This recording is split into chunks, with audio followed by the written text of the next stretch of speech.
There you go. One of, You sound very serious yeah. when you say that too. yeah. It's a little scary. Yeah.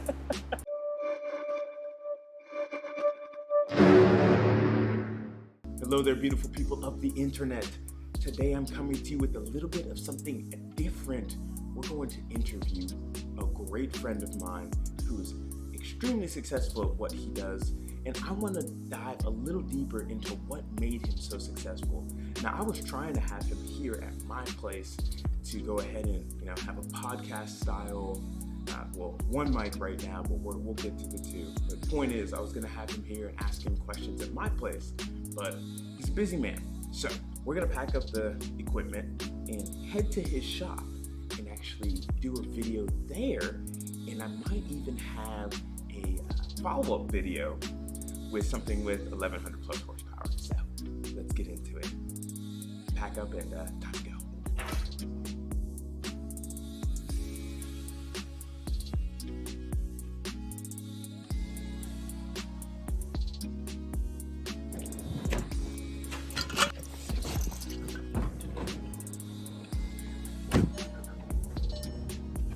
Sit rep. We ended up going. Had to go get some barbecue at that little spot. Picked that up. What a thing. Didn't even know about the spot, but back to the shop for now. Still kind of waiting on Ben to be done working on a few cars. He got busy immediately as we were here. East Walnut Street. So we'll get it done. Gotta be patient, so we brought him lunch. Interview coming.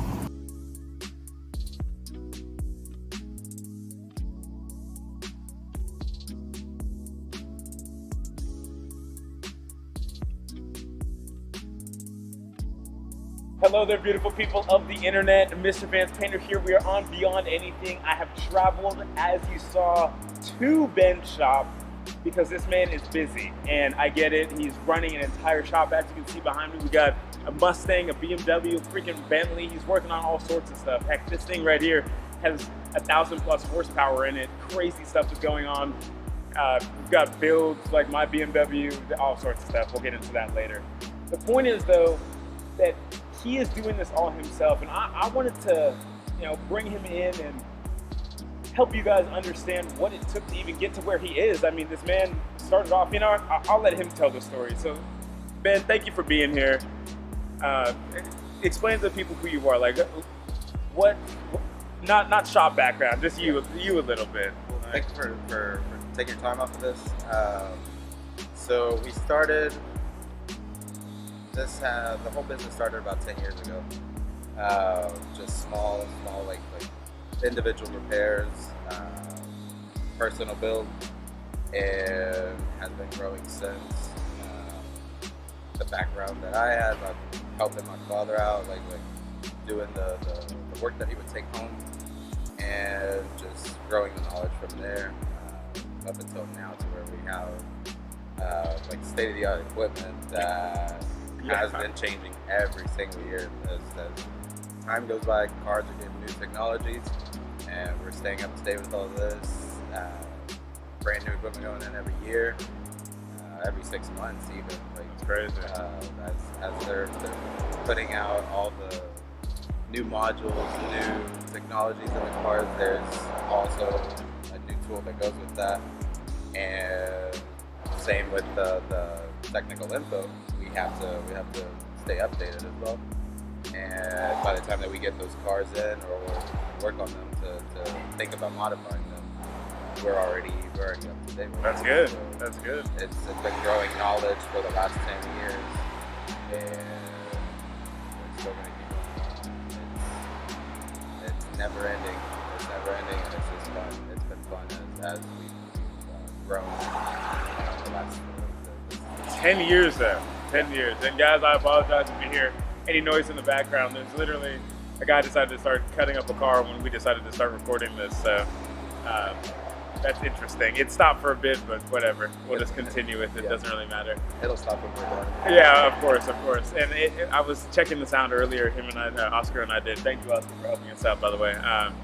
Set up, and it didn't sound that bad. So hopefully it works out for us. But I want to go back to this, like this 10-year start. So it took you right now we're in. I mean, how many square feet do you think this is? It's a pretty big. About 6,000. Like you got a big shop now. Yeah. There's some nice cars in here. There's a lot of stuff going on.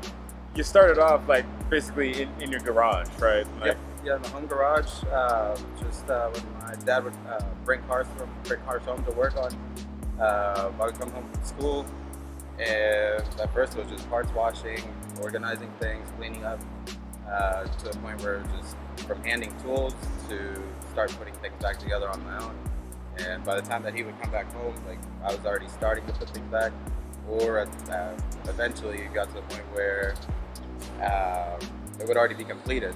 That little 5-hour time frame that I had on my own from school to when he got home, the cars would already be done. That's pretty cool. And it's always just it's been a puzzle, but the puzzle only goes back one way, and that's how I always took it. Took that concept. I like that one. Sorry, I'm gonna take that one. He said a puzzle only goes back one way. I like that.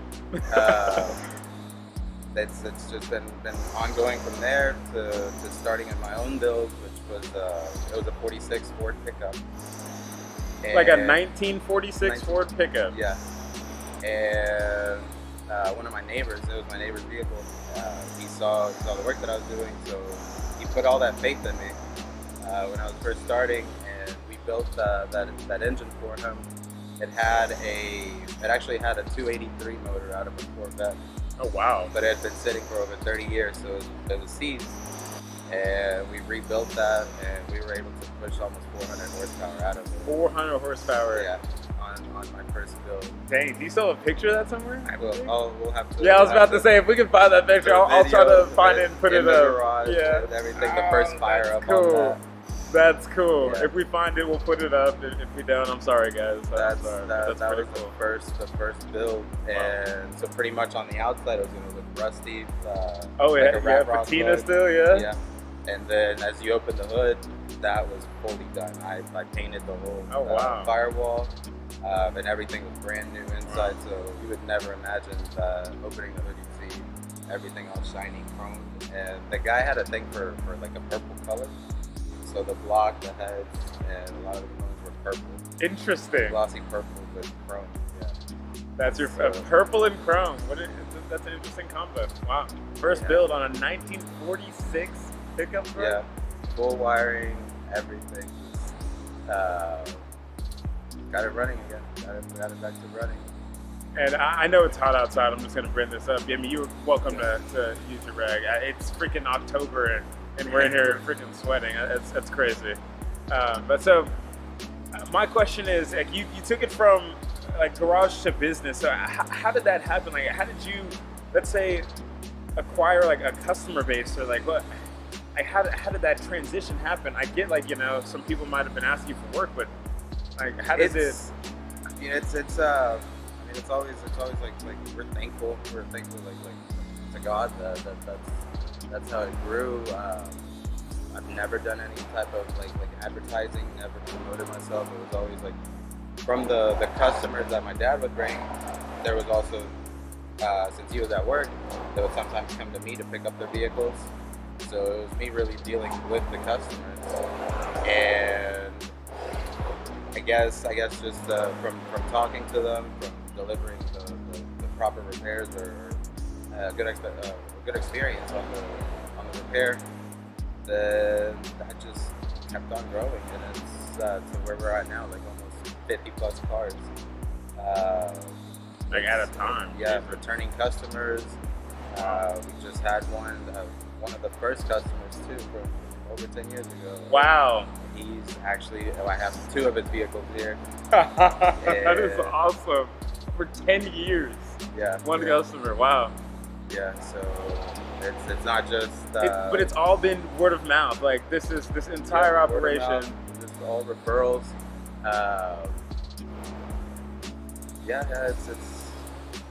It's just the way that we treat our customers, treat all the friends, family. It's been just ongoing from that. Wow, that's amazing. Yeah, and that just goes to show, and it's mainly it's for me too. Like, it's a lesson for me, but lesson for everyone out there. I mean, you can build a business, and I'm going to get into something else here in a bit, but you can build a successful business from absolutely no internet marketing, just by you taking care of your clients and your customers, and he proves it right here. Yeah, And it we're took sitting. time. It took time, Yeah, I but bet. I mean, it's been that slow build up, but that's the strongest foundation. yeah. For it. Oh, there you go. It's- That's good words. Good yeah, words. it's never going away. It started out with just my personal phone, and now like even to transition onto a business phone, I know that I may just have to do that phone line, just let it be just for business only, and the personal one is gonna have to be the new one because it's just way too difficult. Right. There's over 1,000 plus like Right, the customers context, saved in yeah. it. Wow. That's amazing. Good for you, dude. Yeah. That's good. So, I wanted to get into something, and you can decline. You can decline. You are very welcome to. But let me explain something to the audience. So, and I don't know if you want to explain the entire thing, but this shop that he's running takes care of like the entire family. Like I know Ben makes a pretty good check, and that's congratulations to him. If he wants to tell us, I'll leave that up to him. If he does not, I understand too. Point is though, this shop not only just is for him, it's for his family. His family also helps him out when it's necessary. This is paying for the mortgage on the house. This is paying for brothers to go through college, food on the table. Everything for the family is through here. Like this shop is it, and he's been hustling and doing that for the last 10 years for his family. It's not just for him, right? Now you out there, it could be just for you, but the point is that when you do things like this, you take care of the people around you.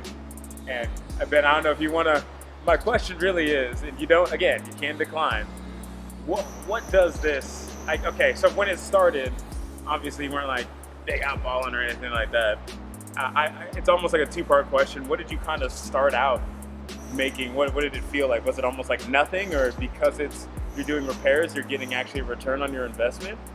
And part two to the question is, what does it look like now? Yeah.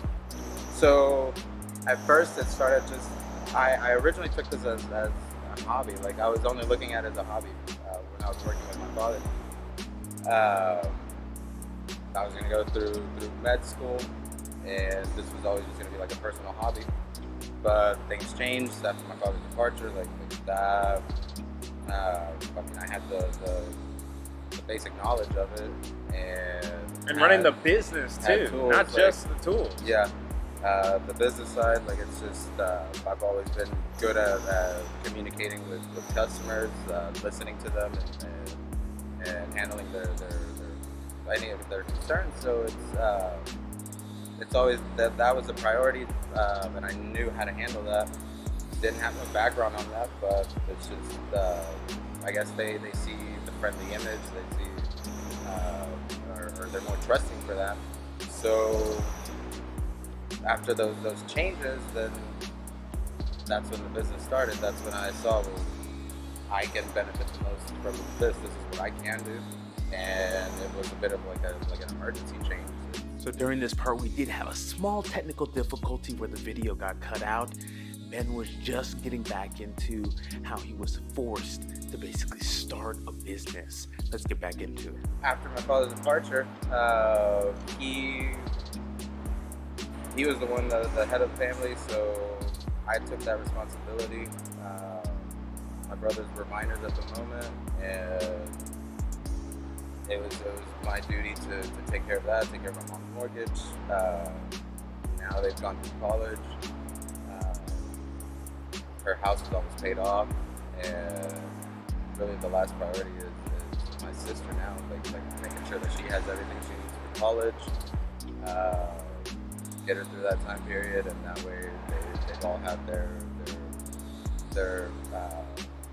foundations. Yeah, they're set up like to the rest of their life. Yeah. So there's not going to be any like I didn't have support or I didn't have this. Right. No excuses really. I mean, look, David's even here working right now. He's learned just like I did. He's always had the initiative for growth and for mental growth, pretty much. Yeah. Because not a lot of people do that. I let the brother be an example. Like he won't get into cars. He's not really in that car world. He did focus on his stuff, but now that he's trying to get it into the automotive side, like with the vehicle reconditioning, the window tinting, automotive wraps. Yeah. I don't see that really being his main focus. So we'll see. We'll see. He's always going to get help, and David, he's always welcome to continue his knowledge here at the shop, and make that the family like heirloom pretty much. Yeah. And That's the thing. Yeah. Wow. That's kind of cool to look at it that way. Yeah. That's it's gonna be for the family. It's always been for the family, and it's gonna continue that, and that's what's kept us up until this point that we're at. It's the only motivation that I've needed and that I've had, but it's a really good one. And that's what's inspirational. Like straight up, that is what is so big for me, is that your family is what's pushing you more than anything to grow and keep on going. And let's make sure that this family's taken care of, and we're doing everything we need to and more. Yeah. That we're really taking care of. Yeah, I don't have any kids of my own, but pretty much taking care of them. That's how I took it, and they're getting everything that they needed. So that's awesome, man. Well, I have to circle back around to the question, the big one in the room, and I was like, so what does it look like now? I mean, yes, you started off, you were doing your smaller things. Now that you're here, 6,000 square feet. I mean, so what do you make, like a month or a year? What does it look like now? What is the goal for this year was 240. That's what I would take home after everything else, all the accounts, everything paid off. Take home 240, and we reached that goal in August of this year. So that's freaking awesome. It seems slow. We had to move. We've had all the delays of parts. Yeah, supply chain. That's a crazy thing to think about. Supply chain issues this year. Wow. It's been a lot of challenges, but we surpassed our goal back just 2 months ago in August. That's wow. Congratulations, man. We've been working hard. We're thankful for the customers. Thankful that we worked around all the supply challenges, all the delays that we've been set up with, and we still overcame that goal. Depending on how the year ends, I'm thinking the new goal for next year is going to be 500. Do 500 as the full goal. That's a pretty big number. Yeah, it is.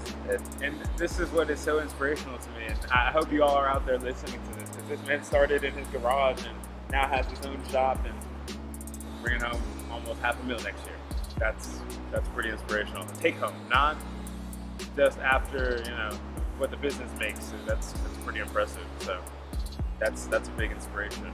Look, I wanted to give you an opportunity to shout the place out. I know you don't do a lot of social media.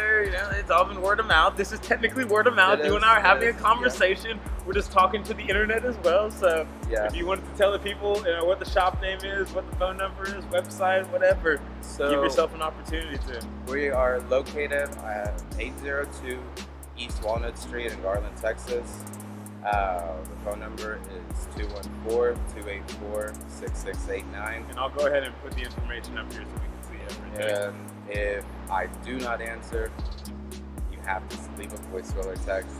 We do get busy, and it's fair. That's what I have to tell everybody. If I don't answer, if I don't pick up, do not get offended. It's just send me a message and get right back to them. It gets hectic. I know. But it'll be changing soon. That's part of the growth for next year. Just to ease some of that, running everything on my own, to just have different people running different sections. Yeah, segmenting off the business, right? Okay, good for you. Yes, I think that's how we're gonna do it. That's the only way that we're gonna have that opportunity to reach that goal for next year. Right, and I know you want to focus a little bit more on some of some some of these cars back here, and I kind of wanted to get your name out there as much as I could possibly. And so I appreciate you, one, not only motivating others out there on my channel where I try to motivate as much as I possibly can, and two, I wanted to start a build, and we've already been building something. There's a 5 Series of mine sitting back here. It started off from just like a grandfather 5 Series, 2000, just BMW 5 Series, like very, very basic. It was like nothing, nothing. Just, I mean, it's fortunate that I did have the sport package. Right, E39 with the M sport package on there, but it didn't have any bumpers, it had nothing. Yeah, up until that time period. So we put we put front bumper on there, fog lights with that, rear bumper exhaust, carbon fiber upper spoiler, and like the bumpers came off of an actual M5, like at least the front one did. That was interesting. So now it's a full M Sport. Full M Sport with exhaust on there. We've worked on the shifter, we've worked on, got all the maintenance done, got all the preventative done. Put the tint on there, did a lot of preventative maintenance on there. Did the calipers, fresh brakes, everything. It's beautiful. So now it's just the customization. Yeah, so we're gonna, that's another adventure to come. I don't want to get everybody too excited for my car people out there. I'm building something. So I'm gonna show you all a little bit of what happened and where we are and maybe some pictures, but it's coming, more videos to come on that. So Ben, thank you so much for, this is my pilot episode. This is technically the pilot. I did one of these a long time ago, but it was like a COVID one where 2 people were on 2 different screens and we were talking about cars. This is a whole different thing because this has to do with inspiration and helping not only get your name out there, but you getting that word out there of what you've done, and others can follow that and have that energy and understand that it's out there. It's out there. No matter what you do, no matter what, like it's always like you set that main focus, set that as your goal, and just keep on working through it. It's I've had probably one of the most inspirational reasons behind it to continue or to even run this business. But it's what I knew at the moment, and we just kept on going. And the family did not fall down. There you go. You sound very serious when you say that too. Yeah, it's a little scary. The main stem may have been chopped off, but the plant is still flowering. There you go. I like it. The Flores family is still flowering. Thank you again for coming, guys. One more time, you know who it is, Mr. Vance Paynter here, _beyond anything. I'll put it up there too. Thank you all for joining me. More of these to come. Y'all have a great day, and I'll see you soon. Bye now.